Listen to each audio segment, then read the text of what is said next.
Friends, ఇప్పుడే అందిన వార్త. సీఎం రేవంత్ రెడ్డి భారీ స్కెచ్. బీజేపీ కీలక నేత కాంగ్రెస్ లోకి అంటూ వార్తలు అయితే వస్తున్నాయండి. దీనికి సంబంధించి వివరాలు చెప్పడానికి వీడియో చేయడం జరుగుతుంది. చాలా మంది వీడియోస్ ఉన్నారు కానీ సబ్స్క్రైబ్ చేసుకొని మర్చిపోతున్నారు. దయచేసి ఛానల్ సబ్స్క్రైబ్ చేసుకొని బెల్ ఐకాన్ ఆల్ పైన ట్యాప్ చేయండి. ఇటువంటి ఇంపార్టెంట్ ఇన్ఫర్మేషన్ మిస్ అవ్వకుండా మీ ఫోన్ నోటిఫికేషన్ రూపంలో వస్తుంది. చాలా మంది మీరు చూస్తున్నారు కానీ లైక్ చేయడం లేదండి. దయచేసి లైక్ చేయండి, ఇన్ఫర్మేషన్ అందరికీ తెలుస్తుంది.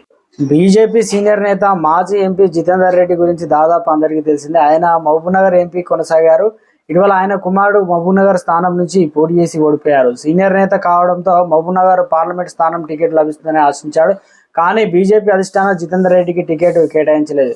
Mahabubnagar MP ticket Gadwal MLA DK అరుణకు వరించింది. ఈ నేపథ్యంలో తెలంగాణ సీఎం రేవంత్ రెడ్డి బీజేపీ మాజీ ఎంపీ జితేందర్ రెడ్డి కలవనున్నారు. జితేందర్ రెడ్డి ఇంటికి వెళ్ళనున్నారు సీఎం రేవంత్ రెడ్డి మాజీ ఎంపీ జితేందర్ రెడ్డి ఇంటికి వెళ్ళనుండడంతో మహబూబ్నగర్ టికెట్ కాంగ్రెస్ నుంచి ఎవరికి అనే ఊహాగానాలు అయితే వినిపిస్తున్నాయి.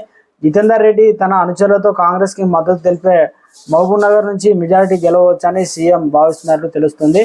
ఏం జరుగుతున్నదని మరి కాసేపట్లో అయితే తేలనుంది. మొత్తానికి తెలంగాణలో కీలక నేతకు సంబంధించి ఇంటికి మరి వెళ్ళడం, రాష్ట్ర రాజకీయాల్లో సీఎం స్వయంగా వెళ్ళడం ఒకంత